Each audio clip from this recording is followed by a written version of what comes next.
Yo, what's poppin' everybody? It's your boy Modern Fiction here, back again with another video.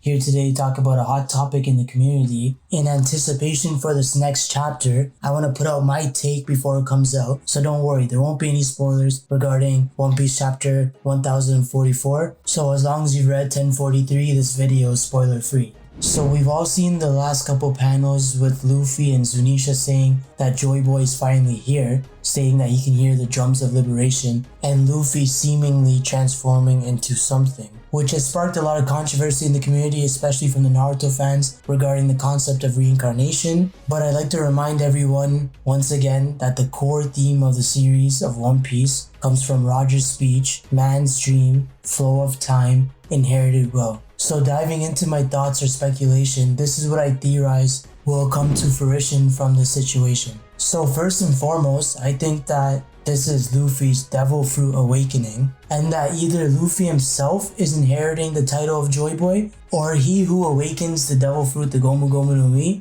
inherits the title of Joyboy. There's been a lot of foreshadowing leading up to this. The Gorosei were talking about a specific devil fruit that hasn't been awakened in centuries. Kaido saying, how could rubber do this? Which has been reinforced time and time again throughout the series, the way Luffy utilizes his fruit. It might be possible that this was Joyboy's fruit, as the Gorosei stated hasn't been awakened in centuries and his existence has been hidden, like all other information and events regarding the Void Century. Maybe he left the fruit at Laugh Tale, where Roger found it, and upon his execution, the world government took it, had it in their hands, until Shanks stole it from CP9, because Shanks only bet on the new generation sacrificing his arm, giving Luffy a straw hat after he ate the Gomu Gomu no Mi. And that's a canon fact, so it has some caliber of significance. So regardless, I think that rubber is just one aspect of Luffy's abilities, and now we'll begin to see the entire scope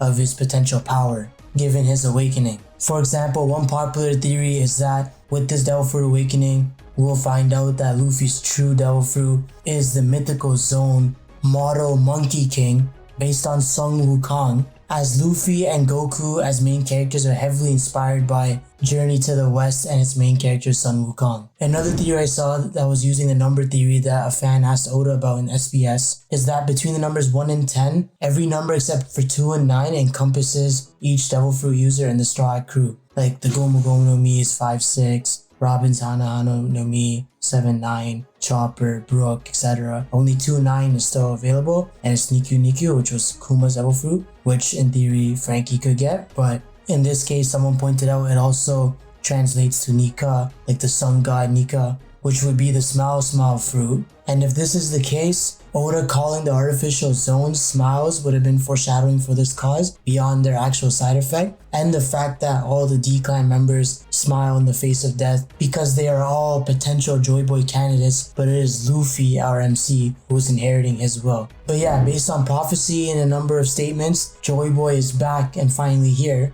Odin stated and believed that Joyboy would appear in 20 years to free and liberate Wano. Shueisha saying he can hear the drums of liberation for the first time since his companion Joyboy was around. Joyboy's letter to Poseidon. There's been a lot of setup for this going forward into Endgame, which gets me to my next point. Moving forward, there's a number of possibilities that Oda can take with how he wants to deal with the relationship between Luffy and Joyboy. In theory, it could be a partnership like Naruto and Kurama, Ichigo and Zangetsu, Yusuke and Raizen, where it's a certified demon inside of the MC, helping them throughout their journey. But of course, from a narrative or literary analysis, it's kind of late in the series for that. The majority consensus also wouldn't like it if it was like a Naruto Ashura situation, or like Yugi and Yami, where the Pharaoh comes out in the clutch and they're basically an incarnation of each other. But this third route is what I think is most plausible given my faith in Luffy. With his unparalleled willpower and mental fortitude, he will take control of this transformation and make it his own. That's why, although I believe that this is his Devil Fruit awakening, I also believe that he will call it Gear 5. Because for the longest time, the fandom have thought that they were mutually exclusive, but that's not necessarily the case. Inherently, both possibilities are possible and even plausible. As of course we've seen Luffy's peers and rivals from the same generation use their Devil Fruit Awakenings versus Yonko Big Mom, along with the fact that Oda teased Gear 5 in a statement by saying the world is shifting from 4G to 5G, maybe the One Piece world will too, etc. Even Doflamingo used his Devil Fruit Awakening in response to Luffy's Gear 4, both of which were techniques that were introduced for the first time in series history in the same arc, in the same fight. So it wouldn't be a surprise to me if this was Luffy unlocking his Devil Fruit Awakening, but also calling it Gear 5 going forward, because we know his battle prowess and he's a fighting genius. But yeah, now we're truly approaching the climax of Act 3 and Wano in general, because up until this point, the civilians in the Flower Capital still have yet to know about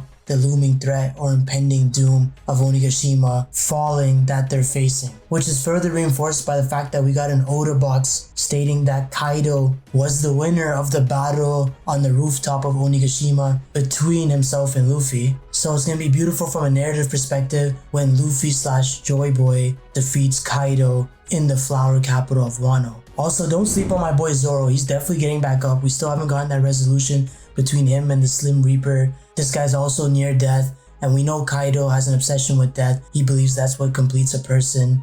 And in my opinion, that may be why he's so suicidal, because you have to be on the brink of death to inherit the title or will of Joyboy.